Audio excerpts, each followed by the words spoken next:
பல ஊர்களில் தமிழர்களே இல்லை. அப்படியான ஒரு ஊரில்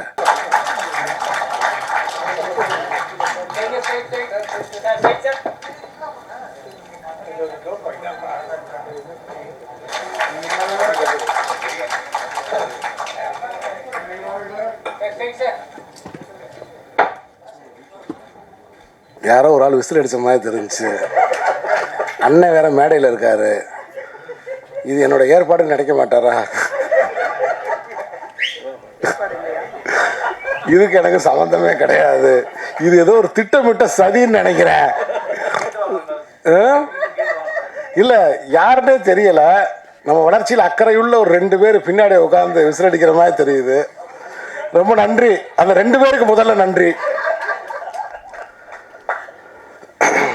அனைவருக்கும் என்னுடைய அன்பான வணக்கம். இந்த டெல்லி குளிர்கால கூட்டத்தொடரில் அந்த குளிர்கால கூட்டத்தொடருக்கே ஒரு உஷ்ணமாக இருக்கக்கூடிய திருச்சி நாடாளுமன்ற உறுப்பினர், கலா ரசிகர், என் அருமை அண்ணன் திருச்சி சிவா அவர்களே.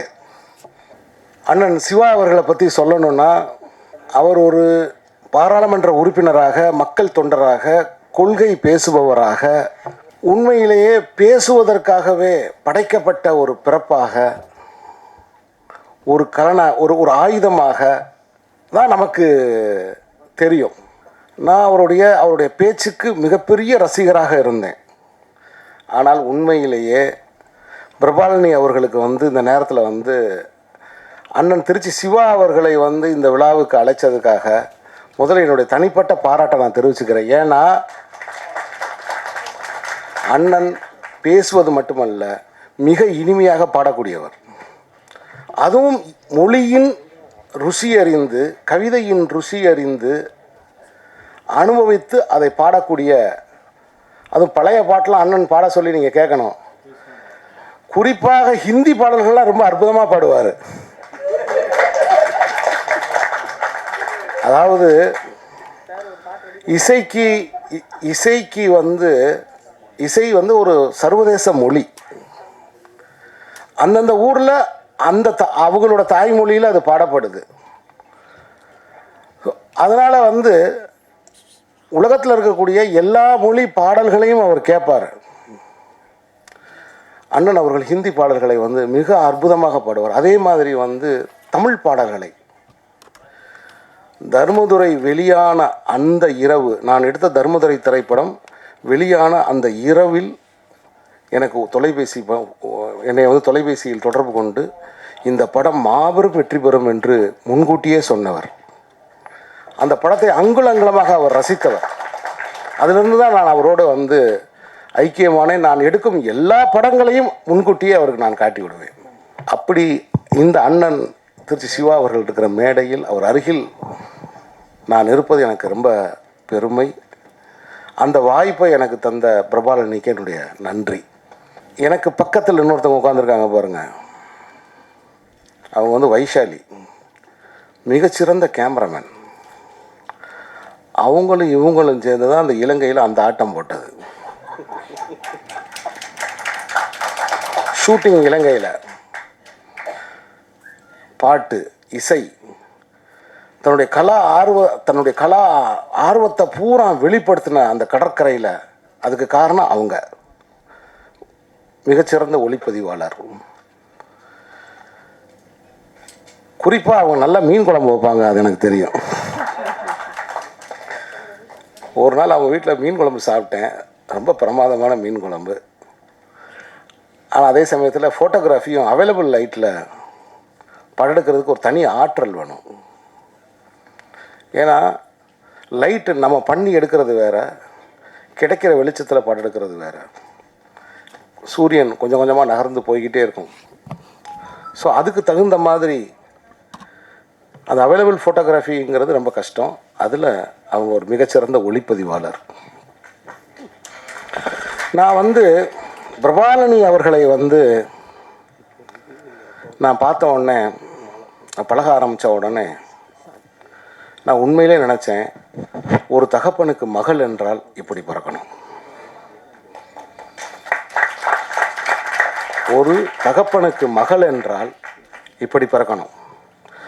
அண்ணன் திருச்சி சிவா அவர்களோடு நான் பழகியவன்ற முறையில் அவருடைய 2 பெண் பிள்ளைகளும் அவர்கள் அப்படி ரெண்டு உள்ளங்கையில் வச்சு தாங்கிறத நான் பக்கத்தில் வந்து பார்த்துருக்கேன்.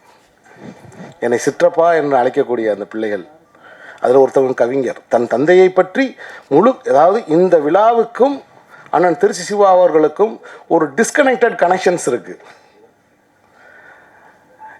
எப்படி இந்த பிரபாலனி தன் தந்தையை தன் உயிரில் சுமந்துக்கிட்டு இருக்காரோ அது மாதிரி அண்ணனுடைய பிள்ளைகள் இருவரும் அண்ணனை வந்து தன் உள்ளங்கையில் தாங்கிறத நான் பக்கத்தில் பார்த்துருக்கேன். தன் தந்தைக்காகவே ஒரு கவிதை நூலே ஒரு மகள் மூத்தவள் எழுதியிருக்காங்க.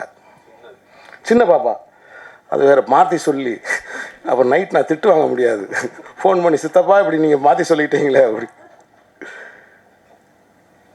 ஸோ அண்ணனுக்கு என்னுடைய வணக்கம். இந்த பிரபாலனி பற்றி சொல்லணுன்னா, நீங்கள் பார்க்குற தோற்றத்துக்கும் அவங்களோட நீங்கள் பழகி பார்த்தீங்கன்னா தெரியும், ஒரு குழந்தை மாதிரி. அது பழகினா தெரியாது, ஒரு குழந்தை மாதிரி தன் தந்தையை வந்து அவ்வளோ உயிருக்குயிராக நேசிக்கிற ஒரு ஒரு ஒரு சகோதரி. இந்த ஜென்ரேஷனில் தான் இப்படிப்பட்ட பிள்ளைங்களை பார்க்க முடியும். அடுத்த ஜென்ரேஷனில் இப்படி இருக்குமான்றதுக்கு உத்தரவாதம் நான் சொல்ல முடியாது. ஏன்னா வெளிநாட்டில் இப்போ பிரபாலனிக்கு இருக்கிற இதே தவிப்பு தான் ஏறக்குறைய உலக லெவலில் இருக்கக்கூடிய, இந்தியாவில் இருக்கக்கூடிய எல்லா பெற்றோர்களுடைய மன தவிப்பாகிருச்சு. ஏன்னா அதாவது படிச்சுக்கிட்டு இருக்கிற குழந்தைகள் பார்க்குறதுக்கு தொடங்கிருச்சு. சின்ன வயசுலேருந்தே எல்லாத்தையும் பார்க்க ஆரம்பிச்சிருச்சு. அதுகளுக்கு எதன் மீதும் ஒரு தீவிரமான ஒரு பிடிப்பு, ஈடுபாடு, நம்பிக்கை அப்படிங்கிறது குறைஞ்சிக்கிட்டே இருக்கு. எல்லாத்தையுமே பார்த்துருது. எல்லா ஆச்சரியங்களும் ஒரு குழந்தைக்கு 10 வயதுக்குள் முடிந்து விடுகிறது. ஏன்னா படிக்கிற எல்லாருமே பார்க்கறதுக்கு ஆரம்பிச்சிட்டோம். இப்படி இருக்கிற இந்த இணைய வாழ்வில் பார்க்குற எல்லாமே குடிப்பதற்கு தண்ணீர், பணம், இன்னும் கொஞ்ச நாள் சுவாசிக்கிறதுக்கு பணம் வந்துடும். இப்போ பார்த்தாலே பணம், பார்க்குற எல்லாமே பணம். பார்த்தா காசு, பேசினா காசு, தண்ணி குடித்தா காசு. அப்போ இந்த 3க்குமே காசு ஆயிடுச்சு. இப்போ குடியிருந்தா காசு. அப்போ ஒரு மனிதன் உயிரோடு இருக்கிறதுக்கே செலவழிக்கணும், அதுக்கு சம்பாதிக்கணும், வாழ்நாள் எல்லாம் சம்பாதிக்கணும். இப்படியான ஒரு ஒரு ஒரு காலகட்டத்தில், இந்த மாதிரியான ஒரு காலகட்டத்தில் ஒரு பெண் தன் தந்தையுடைய பாடலை, தன் தந்தையுடைய ஈழத்து மெல்லிசை மன்னர் MP பரமேஷ் அவர்களுடைய அந்த பாடல்களை மக்கள் மன்றத்தில் கொண்டு வந்து அறிமுகப்படுத்தி, இங்கே மட்டுமல்ல இலங்கை முழுக்க நிகழ்ச்சி நடத்தி, இவர் என் தந்தை, இவர் என் தந்தை, இவர் இசையமைத்த பாடல், இது என்னுடைய தாயார், இவங்க 2 பேரும் காதலுக்கு வரும் இந்த பாடல், கிட்டத்தட்ட அவருடைய ஒட்டுமொத்த ஆல்பத்தையும் வந்து அவர் போட்ட எல்லா பாடல்களையும் மக்கள் மன்றத்தில் திரும்ப பாடி. ஏன்னா அவங்க சொன்ன மாதிரி அழிந்து போன நகரம், அழிஞ்சு போன ஊர், பல பேருக்கு ஊரே இல்லை, பல ஊர்களில் தமிழர்களே இல்லை. அப்படியான ஒரு ஊரில், அப்படி ஒரு பாதிக்கப்பட்ட ஒரு ஊரில் தன் தந்தையின் பாடலை தொடர்ந்து இசைத்து கொண்டே தன் தந்தையின் பெருமையை பேசிக்கொண்டே இருக்கிற பிரபாலனி பிரபாகரனுக்கு என்னுடைய வாழ்த்துக்கள். அதுவும் ஈழத்து முதல் பெண் இசையமைப்பாளர் என்ற பெருமை கொண்ட தங்கைக்கு என்னுடைய வாழ்த்துக்கள். அவருக்காக வேண்டியே நான் இந்த விழாவுக்கு வந்தேன். அதன் பிறகு அதனுடைய இனிப்பான ஒரு விஷயம் என்னென்னா, அண்ணன் சிவா அவர்கள் இந்த மேடைக்கு வந்தது நான் இது எதிர்பார்க்கவே இல்லை. அண்ணன் சிவா அவர்களை நான் இந்த மேடையில் இன்றைக்கி நான் சந்திப்பேன் நான் எதிர்பார்க்கவே இல்லை. ஸோ இந்த புத்தகத்தை கையில் கொடுக்கவே இல்லை, கொடுத்துருந்தா நான் முழுக்க படிச்சுட்டு வந்து இதை பற்றி நான் கொஞ்சம் 2 வார்த்தை உங்களுக்கு சொல்லியிருப்பேன். அவர் தந்தை ஒரு கவிஞராக இருந்திருக்கிறார், கவிஞர் விபுல பீதாம்பரம் கவிஞராக இருந்திருக்கிறார். அதை பற்றி அவருடைய சரிதையை எழுதியிருக்கிறார். முக்கியமாக இந்த நூலில் நான் வந்து பார்த்து ஆச்சரியப்பட்ட ஒரு விஷயம் என்னென்னா, இதை பார்க்கும்போதே எனக்கு ஒரு விஷயம் தெரியுது. இலங்கைக்கும் தமிழ்நாட்டுக்கும் வர்த்தகம் மட்டுமல்ல, வாழ்வியல் உறவு எவ்வாறு இருந்தது என்பதை இந்த புத்தகத்தினுடைய முதல் பக்கமே எனக்கு சொல்லியது. அதில் குறிப்பாக அன்றைய கலைமகளின் ஆசிரியர் திரு கீவா ஜெகநாதன் அவர்கள், கீவாஜா அவர்கள், இவருடைய தந்தைக்கு ஒரு இரங்கற்பா எழுதியிருக்கிறார். அன்றைய கலைமகளின் ஆசிரியர் கீவா ஜெகநாதன் அவர்கள், கீவாஜா என்று சொல்லக்கூடிய ஜெகநாதன் அவர்கள், இவருடைய தந்தைக்கு ஒரு இரங்கற்பா எழுதியிருக்கிறார். அந்த இரங்கற்பாவோடு இந்த புத்தகம் வந்திருக்கிறது. இந்த புத்தகத்தை முழுவதுமாக படித்துவிட்டு எனது கருத்துக்களை முகநூலில் நான் பதிவு செய்கிறேன். பிரபா, என்னை அழைத்தமைக்கு நன்றி. இங்கே விழாவுக்கு வந்திருந்த அத்தனை பேருக்கும் என்னுடைய வாழ்த்துக்கள். வணக்கம். தமிழ்நாட்டுக்கு பக்கத்தில் இருந்து நான் தமிழ்நாட்டை பற்றி பேசுவது எனக்கு ஒரு ஒரு அந்தரம் மட்டும் சொல்வார்கள், அப்படி இருக்கிறது. நன்றி திருச்சி சிவா அவர்களே. திருச்சிக்கும் எனக்கும் பல தொடர்பு இருக்கின்றது. அதாவது சுவாமி விபுலானந்தர் அவர்கள் இறுதியாக சொற்பொழிவாற்றியது திருச்சி வானொலி நிலையத்தில். அந்த நேரத்தில் ஜெயங்கொண்டான், கூத்தபிரான் என்ற இரு அறிவிப்பாளர்கள் இருந்தார்கள். அவர்கள் மூலம்தான் நான் அறிந்தேன். இன்று அவர்கள் இல்லை, காலம் சென்று விட்டார்கள். சுவாமி விமலானந்தர் அருகில் இருந்தவர் என்னுடைய தந்தையார் பீதாம்பரன் அவர்கள். என்னுடைய தந்தையாரின் மடியில் சுவாமி விமலானந்தர் அவர்கள் சொற்பொழிவாற்றி கொண்டிருக்கும் பொழுது மயங்கி விழுந்தார்கள். அப்பொழுது மட்டக்களப்புக்கு அவரை எடுத்து சென்றார்கள். அங்கு ஆடி மாதம் 6 சுவாமி விமலானந்தர்கள் காலமானார்கள். அந்த தொடர்பு என்னவோ எனது மகளுடைய குயின் கோப்ரா நிகழ்ச்சிக்கும் வருகை தந்து இந்த நிகழ்ச்சியிலும் எனக்கு நிகழ்ச்சிக்கு தலைமை தாங்கிய திருச்சி சிவா அவர்களுக்கு நான் மீண்டும் மீண்டும் நன்றி சொல்லிக் கொடுக்கின்றேன்.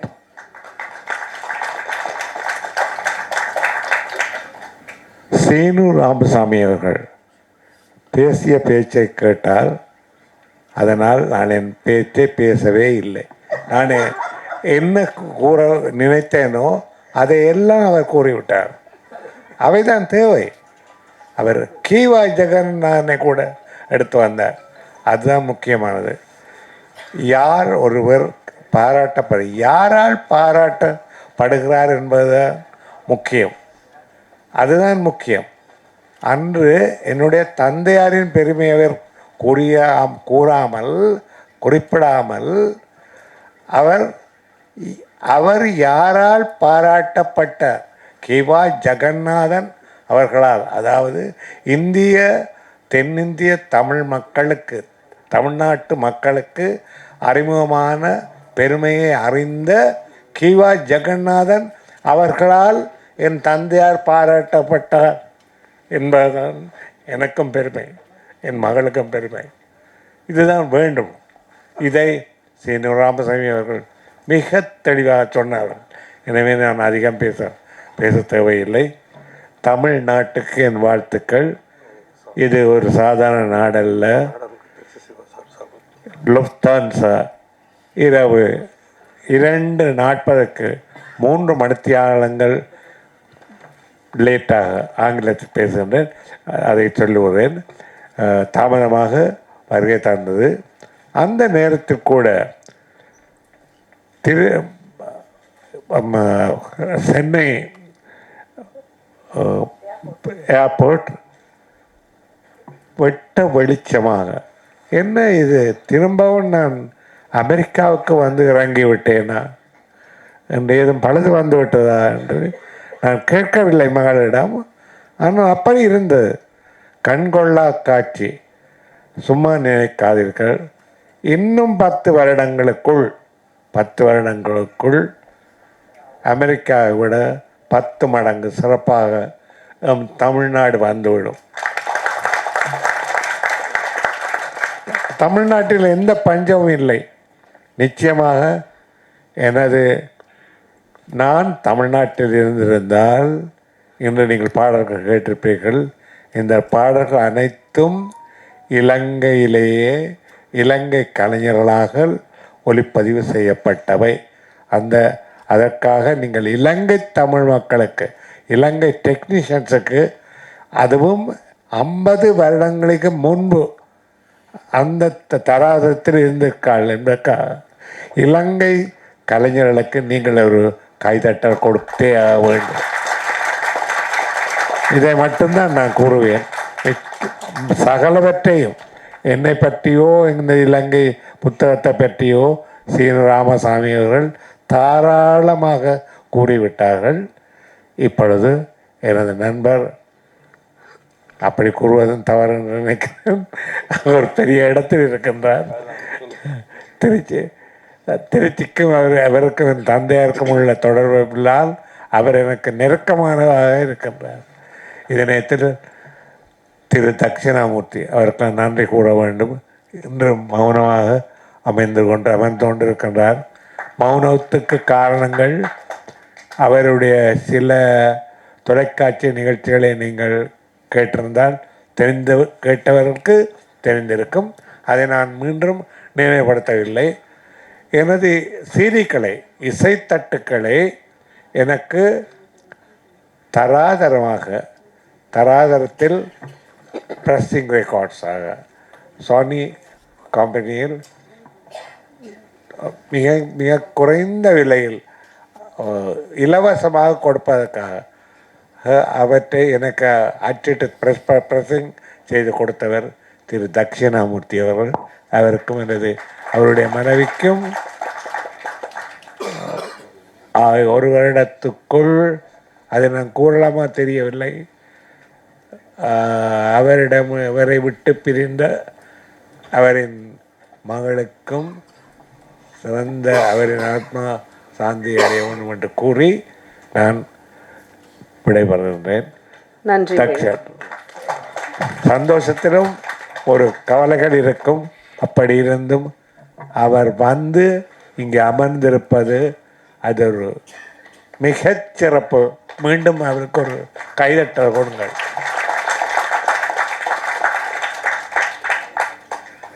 என்னை இங்கு தங்க வைத்து எங்களது சுயத்துடனும் நன்றியோ அல்லது எப்படி சொல்வது, நன்றி தான், அதை விட எதை சொல்வது, எனக்கு உபசரிப்பை கொடுத்த வைஷாலி அவர்களுக்கும் எனது நன்றியை கூறி விடைபெறுகின்றேன். என் மகளுக்கும் மிகுந்த நன்றி கூற வேண்டிய அவசியம் இல்லை என்று இல்லை. பெற்றோர்க்கு பிள்ளைகள் இந்த கடமையை செய்ய வேண்டும் என்பதை எடுத்து காட்டவே நான் இதை தமிழ்நாட்டில் இந்த நிகழ்ச்சியை செய்ய வேண்டும் என்று ஆசைப்பட்டேன். மீண்டும் கூறி விடைபெறுகின்றேன்.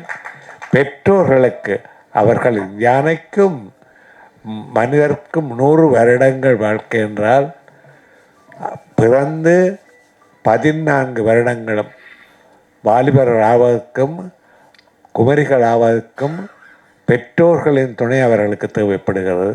அதுபோல் 86 வயது முதல் 100 வயது வரை பெற்றோர்களுக்கு பிள்ளைகளின் உதவி தேவைப்படுகின்றது. இது சரியாக வருமென்றால் கூட்டு குடும்பம் மீண்டும் ஆரம்பித்துவிடும். அது வர வேண்டும். அன்றுதான் தமிழ்நாடு மீண்டும் செழிக்கும். நன்றி, வணக்கம். வருகின்ற இந்த நிகழ்ச்சியிலே நூலின் முதல் பிரதியை பெற்றுக்கொண்ட என்னுடைய மனங்கவர்ந்த இயக்குநர்களில் மிக முக்கியமான என் அருமை தம்பி இயக்குனர் சீனு ராமசாமி அவர்களே, தன்னுடைய தந்தை வழியிலே நின்று இந்த விழாவை எழிலுற நடத்தி கொண்டு பொறுப்புணர்ச்சியுடன் ஒரு சிறந்த மகளாக நூலினை வெளிக்கொணர்வதற்கு முழு முயற்சி எடுத்ததோடு மட்டுமல்லாமல் எங்களை போன்றோரை அழைப்பதற்கும் மிகுந்த பிரயாசம் எடுத்துக்கொண்ட இசையமைப்பாளர் பாடகி பிரபாலினி பிரபாகரன் அவர்களே, விழாவிலே பங்கேற்றிருக்கின்ற இயக்குனர் வைஷாலி அவர்களே, பத்திரிகையாளர் மைதீன் அவர்களே, அன்பிற்கினிய தட்சிணாமூர்த்தி அவர்களே, நிகழ்ச்சியை தொகுத்து வழங்கி கொண்டிருக்கின்ற கவிதா அவர்களே, பிஆர்ஓ தம்பி குமரேசன் அவர்களே, விழாவினுடைய நாயகனாக அமர்ந்திருக்கின்ற ஐயா பரமேஷ் அவர்களே,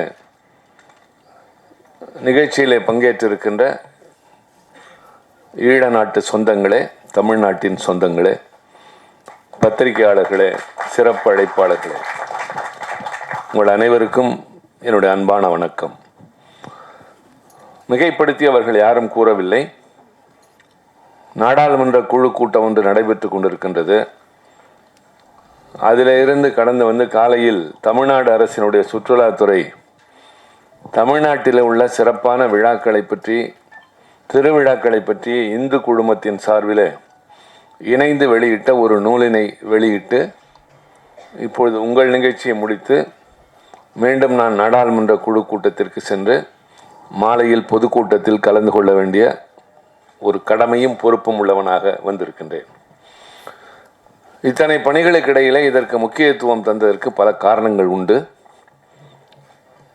திரு பரமேஷ் அவர்கள் மீது நாம் கொண்டிருக்கின்ற அன்பினை வெளிக்காட்ட இது போன்ற நிகழ்ச்சிகளில் பங்கேற்பது, பிரபாலினி போன்றவர்கள் எடுக்கின்ற முயற்சியை பாராட்டுவதற்கு, இவரை போல எல்லா பிள்ளைகளும் இருக்க வேண்டும் என்று ஊக்கப்படுத்துவதற்கு, இசையிலே நாம் கொண்டிருக்கின்ற ஆர்வம் எந்த அளவிற்கு என்பதை நம்மை அறியாமல் மற்றவர்களுக்கு உணர்த்துவதற்கு இந்த விழாக்கள் பயன்படுகின்றன.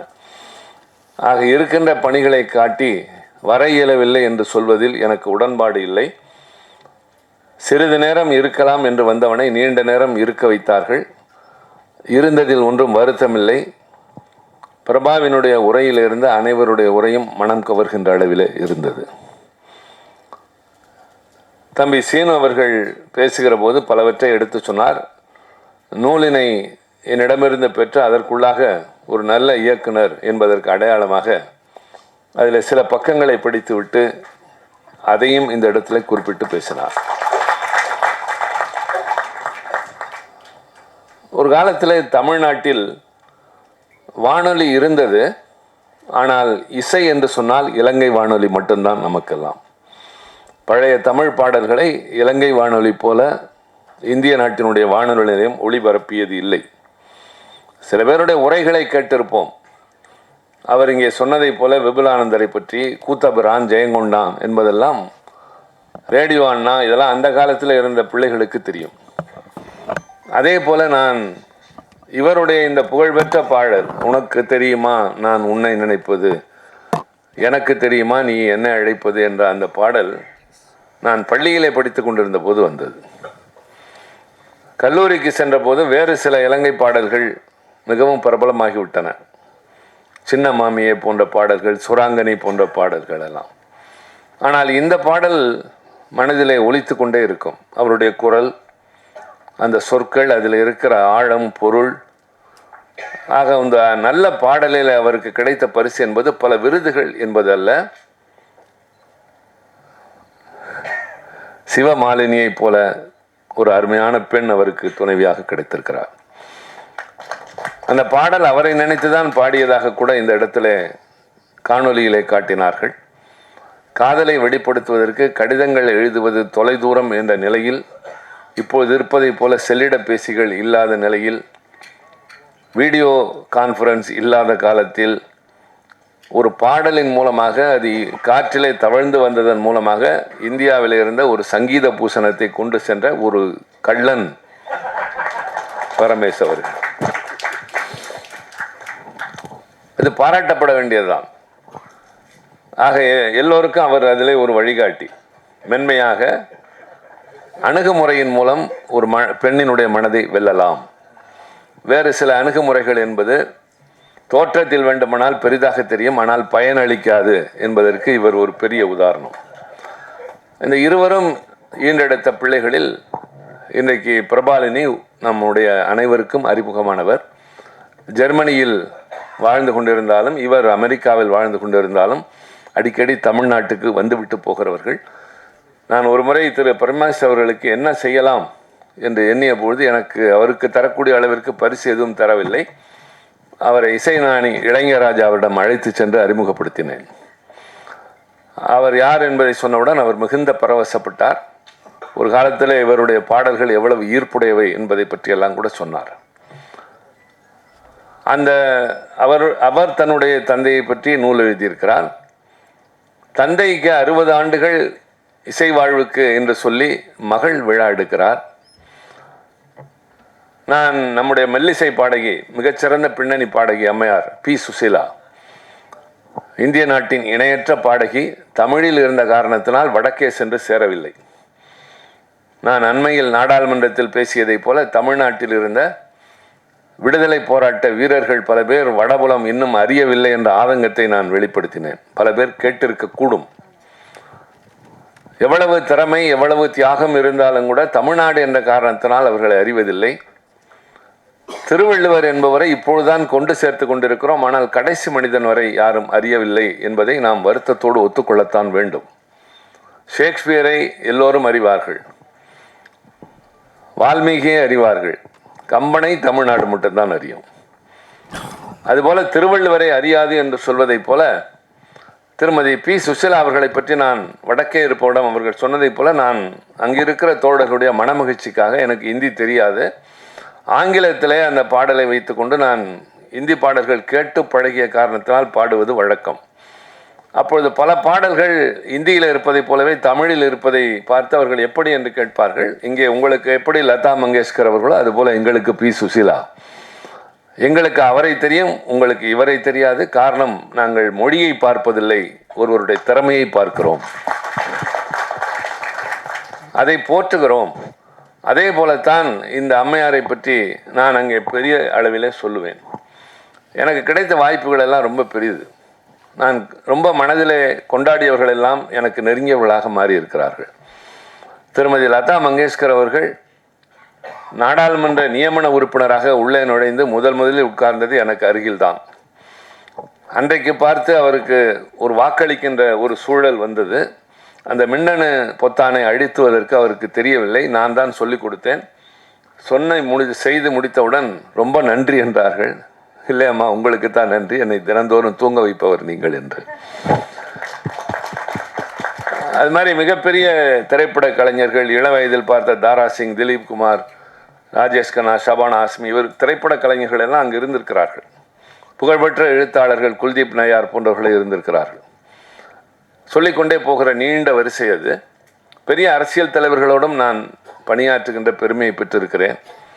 அதுபோல் அம்மையார் சுசீலா அவர்களுக்கு அவர் திரை உலகத்திற்கு வந்து 60 ஆண்டுகள் ஆனதை ஒட்டி நான் திருச்சியிலே ஒரு மிகப்பெரிய பாராட்டு விழா நடத்தினேன். அவர் எதிர்பார்க்கவில்லை. ஒரு முறை திருச்சிக்கு அவர் வருகை தந்தபோது அந்த விழாவில் நானும் கலந்து கொண்டேன், அவர் மீது கொண்ட ஈடுபாட்டின் காரணமாக. ஆனால் அந்த விழாவில் சொற்பமானவர்கள் தான் இருந்தார்கள். அப்போது நான் தனியாக அவரிடம் சொன்னேன், இது மாதிரி விழாக்களுக்கு வராதீர்கள், உங்களை பற்றி உங்களுக்கே தெரியவில்லை, யார் அடைத்தாலும் வருவது என்ற பழக்கம் வேண்டாம், அடுத்த முறை இனி திருச்சிக்கு வந்தால் என்னை மீறி வரக்கூடாது என்று சொன்னேன். அவர்கள் ஏதோ அதை விளையாட்டாக எடுத்துக்கொண்டார்கள். பின்னர் அவரிடம் தேதியை உறுதி செய்துவிட்டு மெல்லிசை மன்னர் MS விஸ்வநாதன், கவி பேரரசு வைரமுத்து, நடிகர் ராஜேஷ் அவர்கள், MN ராஜமம், AL ராகவன், வெண்ணிராடை நிர்மலா, இவர்களெல்லாம் அழைத்து ஒரு பெரிய நிகழ்ச்சி, 10,000 பேர் அதில் குழுமியிருந்தார்கள் திருச்சியில் பொது மைதானத்தில். கட்டணம் உங்கள் வருகையும் வாழ்த்தும் என்று மட்டும் நான் வெளியிட்டிருந்தேன். நிதி வசூல் செய்யவில்லை, டிக்கெட் வசூல் கிடையாது. அந்த விழா, அதில் இருந்த கூட்டம், அதில் இருந்த வாழ்த்தொலி அந்த அம்மையாரை அவ்வளவு பெருமை மனமகிழ்ச்சி ஏற்படுத்தியது. அதுபோல் பரமேஸ் அவர்களுக்கு இசை வாழ்வு என்பது 60 ஆண்டுகள் என்பதை இந்த சின்ன மன்றத்திலே நடத்துகிறோம். எவ்வளவு பெரிய மன்றம், எத்தனை பேர் என்பதை விட வந்திருக்கிறவர்கள் எப்படிப்பட்டவர்கள் என்பதை பொறுத்து அந்த விழாவிற்கு முக்கியத்துவம் கிடைக்கிறது. ஆக இங்கே குறைந்த அளவு 10,000 பேர் இல்லை என்றாலும் வந்திருக்கிற அத்தனை பேரும் நல்ல கலைஞர்கள், நல்லதை பாராட்டக்கூடியவர்கள் என்பதை நான் உணர்கிறேன். இல்லாவிட்டால் இந்த நேரத்தில் இவ்வளவு நேரம் நீங்கள் காத்திருக்க வாய்ப்பு கிடையாது. அந்த வகையில் உங்களுக்கு நன்றி. நான் பரமேஸ் அவர்களுக்கு சொல்வேன், வந்திருக்கிறவர்கள் அத்தனை பேரும் உங்கள் மீது அன்பு கொண்டவர்கள், உங்கள் திறமையை மதிக்கிறவர்கள். உங்களுடைய அந்த பாடலை இப்பொழுது பிரபா பாடிய பொழுது, பிரபா பேசியதும் எனக்கு ஆச்சரியமாக இருந்தது, பாடியது மகிழ்ச்சியாகவும் நெகிழ்ச்சியாகவும் இருந்தது. நல்ல குரலில் உங்களுடைய பாடலை பாடிய போது எங்களுக்கே அதில் ரொம்ப திரும்பி பாட வேண்டும் என்பது போல தோன்றியது. அவ்வளவு பிரபலமான அந்த பாடல். ஆக நிறைய பேச விரும்பினாலும் முடியாத சூழல். இங்கே நிறைய பேச வேண்டும் என்பதும் அவசியமில்லை. ஒரு அருமையான தந்தையை பற்றி அவருடைய மகன் நூல் எழுதியிருக்கிறார். நன்றி அவருக்கு, இவர் அவருக்கு காட்டிய நன்றி. அந்த தந்தைக்கு விழா எடுக்கிறார் இந்த அன்பு மகள். சீனு சொன்னதைப் போல என்னுடைய பிள்ளைகளைப் போல பிரபாலினி அவர் மீது அன்பு கொண்டவர். சீனு சொன்னார் அவருடைய எல்லா படங்களையும் எனக்கு காட்டிவிட்டு தான் திரையிடுவது வழக்கம் என்று. இன்னொன்றையும் சொல்கிறேன், கதையே எனக்கு சொல்லிவிட்டு தான் படம் எடுப்பார். திரைத்துறையில் அனுபவம் மிக்கவர்கள் நிறைய பேர் இருப்பீர்கள். இந்த இயக்குனரிடம் கதை கேட்கிற அளவிற்கு பொறுமை என்பது ரொம்ப பெரிய விஷயம். அதாவது அந்த சீன் பை சீன் என்று சொல்லுகிற போது நமக்கு அதெல்லாம் பழக்கமே இருக்காது. கதை என்றால் 2 வரிகளை சொல் என்பார்களே, 2 லைன் ஸ்டோரி, அது மாதிரி சொல்லலாம், அல்லது கொஞ்சம் ஒரு மாதிரி சொல்லலாம். காலார நடக்கலாம் என்று கடற்கரைக்கு கூட்டு போய் 4 நடை நடப்போம். அந்த அண்ணா நினைவிடத்தில் இருந்து காந்தி சிலையிலிருந்து திருப்பி நடக்கிற வரை கதையை சொல்லி கொண்டே இருப்பார். கால்கள் களைத்து போகிறதோ இல்லையோ அவருக்காக அந்த கதையை கேட்பேன். பின்னர் நான் மேல் கருத்து சொல்கிற போது அதை ஏற்றுக்கொள்வார். அந்த அளவிற்கு தம்பி சீனு அவர்களுக்கு என் மீது பிரியம், எனக்கும் அவர் மீது நிரம்ப அக்கறை. வெற்றி பெற வேண்டிய இன்னும் அவருடைய உயரம் நிறைய இருக்கிறது. ஆனால் எல்லாவற்றையும் போல, எல்லா தமிழர்களையும் போல அவருக்கும் இன்னும் கிடைக்க வேண்டிய உயரம் கிடைக்கவில்லை. ஆனால் கிடைக்கும் என்று நம்புகிறேன், கிடைக்க வேண்டும் என்று நான் வாழ்த்துகிறேன். அதுபோல வைஷாலி ஒரு படம் எடுத்திருக்கிறார். அந்த படத்தினுடைய நோக்கத்தின் காரணமாகவாவது அது வெற்றி பெற வேண்டும். பலரும் அதை பார்த்து அதன் மூலமாக உத்வேகமும் உணர்ச்சியும் பெறுவார்கள் என்று நான் நம்புகிறேன். ஆக இந்த விழாவில் பலர் கலந்து கொண்டிருக்கிறீர்கள். நானும் கலந்து கொண்டேன். நிறைய நிகழ்ச்சிகள் இருந்தாலும் இப்போது நான் இதை முடித்துவிட்டு அவசரமாக கிளம்ப வேண்டிய இந்த நிலையில் இவ்வளவு நேரமாக நான் முன்னால் சொன்னேன், நான் முதல்லே பேசிவிட்டு போகிறேன் என்றேன். அதற்கு அவர்கள் இசைவு தெரிவிக்கவில்லை. எனக்கும் அது ஏற்புடையதாக தெரியவில்லை. எனவே வந்த இடத்தில் அவசரப்பட்டு செல்வதை விட நான் காலையிலிருந்து ஓடிக்கொண்டே இருக்கிறேன். 2வது விழாவில் முதலில் வேண்டாம் என்று சொல்லிவிட்டு எனக்கு நிலைமை தெரிந்து அங்கேயே கொஞ்சம் லேசாக உணவருந்திருக்கிறேன். இப்போது நேராக அடுத்த நிகழ்ச்சி, அது முடிந்தால் முகம் கழுவிக்கொண்டு அடுத்த நிகழ்ச்சிக்கு சென்று நாளை கோவை சென்று பின்னர் அடுத்த நிகழ்ச்சிகளை தொடர வேண்டும் என்ற நிலையில் எங்கள் கடமை தொடர்கிறது. எங்கள் கடமை இப்படி தொடர்வதோடு மட்டுமில்லை, நாடாளுமன்றத்தில் உங்களுக்காக குரல் ஒலித்து கொண்டே இருக்கின்றது. நான் இங்கே அரசியல் பேசவில்லை. ஆனால் இந்த நாட்டில் பல சங்கடமான சூழ்நிலைகள் இருக்கின்றன. நாடாளுமன்றம் என்பது கருத்துக்களை பகிர்கின்ற ஒரு மன்றம், விவாதங்கள் நடக்கின்ற மன்றம். ஒருவர் கருத்து சொன்னால் அதை பேச சொல்லி கேட்டு அதற்கு பதில் சொல்கின்ற மன்றம் என்பதெல்லாம் மலையேறிவிட்டது. எங்களை போன்றவர்கள் எங்களுடைய இயல்புகளை, தன்மைகளை மறந்து பேசுவதற்கு வாய்ப்பு கேட்டு போராடுவதும், உரத்த குரல் எடுத்து கத்துவதும், பின்னர் பேசுகிற போது அதற்கு குறுக்கீடு வருவதும், அதையும் மீறி எல்லாவற்றையும் பதிவு செய்கிறோம் என்கிற சங்கடங்கள் எல்லாம் எங்களுக்கு இருக்கின்றன. நான் சொல்வது மீண்டும் சொல்கிறேன், அரசியல் இல்லை. நாடாளுமன்ற ஜனநாயகம் நிலைத்திருந்தால்தான் இந்திய நாட்டின் ஜனநாயகம் நிலைத்து நிற்கும். உலகத்தின் தலை சிறந்த ஜனநாயக நாடு நம்பர் 1 இந்தியா தான் என்கின்ற பெயரை பெற்றிருக்கிறோம். ஆக அந்த இடத்திலும் கூட நிதானம் இழக்காமல், பொறுமை இழக்காமல் கடமை ஆற்ற வேண்டும். இந்த நாட்டினுடைய மக்கள் ஜனநாயகத்தை, மக்களுக்கான குரலை ஒலிக்க வேண்டும் என்று கடமை ஆற்றி கொண்டிருக்கிறோம். இப்படி வருகிற போது உங்களை சந்திக்கிற நேரத்தில் நீங்கள் வாழ்த்தினால் அந்த வாழ்த்து எங்களுக்கு உற்சாகத்தை தரும். அதன் மூலமாக உத்வேகம் பெறுவோம். பெயரளவிற்கு என்று ஒரு பொறுப்பை வைத்துக் கொள்ளாமல் கடமை ஆற்றி கொண்டிருக்கிறோம். அந்த கடமைக்கிட இதுவும் ஒரு கடமைதான். இலக்கியம் என்பது நம்முடைய வாழ்வின் ஒரு அங்கம். தமிழனை போல் வாழ்வில எல்லாம் பெருந்தியவன் யாரும் இல்லை. வீரம் இருந்தது, காதல் இருந்தது, மானம் இருந்தது, கலை இலக்கியத்தில் ஆர்வம் இருந்தது. உலகத்திற்கு வழிகாட்டியாக வாழ்ந்தவன் தமிழன், உலகத்தில் உயர்ந்து நின்றவன் தமிழன், எல்லோரையும் அரவணைத்து சென்றவன் தமிழன். உன் ஊர் எது என்று கேட்டபோது எல்லா ஊரும் என் ஊர் என்று சொன்ன பரந்த மனப்பான்மை தமிழனுக்கு மட்டும்தான் இருந்தது. உன் உறவினர் யார் என்ற போது என் சாதிக்காரன் என்று சொல்லவில்லை, எல்லோரும் என் உறவினர் என்று சொல்லிதான் யாதும் ஊரே யாவரும் கேளிருன்றோம். தம்பி சீனு சொன்னார், ஒரு ஊர் அழிந்து விட்டது என்றார். இல்லை தம்பி, அழிக்கப்பட்டது. கண்ணீரும் கம்பளையுமாக இவர்களெல்லாம் அங்கிருந்து தப்பி ஓடி பதறி வந்தது. 1.5 லட்சம் இன்னும் அகதிகள் இங்கு இருக்கிறார்கள், குடியுரிமை இல்லாமல். குடியுரிமை இல்லை என்றால் அங்கும் செல்ல முடியாது, இங்கும் செல்ல முடியாது, வேறு எங்கும் செல்ல முடியாது. அவர்களுக்கு ஆதார் அட்டை கிடையாது, அவர்களுக்கு ஓட்டுரிமை கிடையாது, உழைத்து சம்பாதித்தால் ஒரு சொத்து வாங்க முடியாது. அதற்காக அவர்களுக்கு குடியுரிமை வேண்டும் என்று நான் கொண்டு வந்த ஒரு திருத்தத்தை அந்த நாடாளுமன்றத்தில் தோற்கடித்தார்கள். அதற்கும் தமிழர்கள் தான் காரணம். நான் வேறு எதையும் சொல்ல விரும்பவில்லை. அது மாதிரி பல நேரங்களில் இவர்களை நினைத்து கண்ணீர் விட்டிருக்கிறோம், கை கொடுத்திருக்கிறோம், காப்பாற்ற வேண்டும் என்று துடித்திருக்கிறோம். இப்பொழுது ஓரளவிற்கு இங்கு வந்திருக்கிறவர்கள் நல்ல நிலையில் இருக்கிறார்கள், அங்கு இருப்பவர்கள் இன்னும் வதங்கி கொண்டுதான் இருக்கிறார்கள். ஒரு காலத்தில் யாழ்ப்பாணத்தினுடைய நூலகம் எரிக்கப்பட்டது, யாழ்ப்பாணத்தில் ஒலிக்கப்பட்ட அந்த இலங்கை வானொலியின் குரல் நெரிக்கப்பட்டது. அதில் கேட்ட அருமையான இந்த தமிழ் மொழி இருக்கிறது அல்லவா, மொழி, அவர்கள் பேசுகிற மொழியே ஒரு அழகு மொழி, கொஞ்சு மொழி. நாம் பேசுவதெல்லாம் தமிழ் மொழி, செம்மொழி, அது கொஞ்சு மொழி. கேட்கிற போதே அப்படி உற்சாகமாக உணர்ச்சியாக இருக்கும். பேச சொல்லி கேட்டுக்கொண்டே இருக்கலாம் போல இருக்கும்.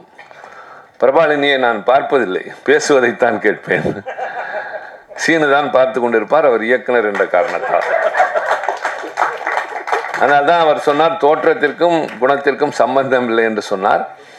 எனக்கு பிரபா தொலைபேசியில் பேசினாலும் சரி, நேரில் பார்த்தாலும் சரி, அந்த தமிழும் அந்த குரலும் மட்டும்தான் என் காதில் கேட்கும். அதை இன்றைக்கு இசையாகவும் கேட்டேன். மகிழ்ச்சி பிரபா. வந்திருந்த அனைவருக்கும் நன்றி. உங்களை மீண்டும் சந்திப்போம். நன்றி, வணக்கம்.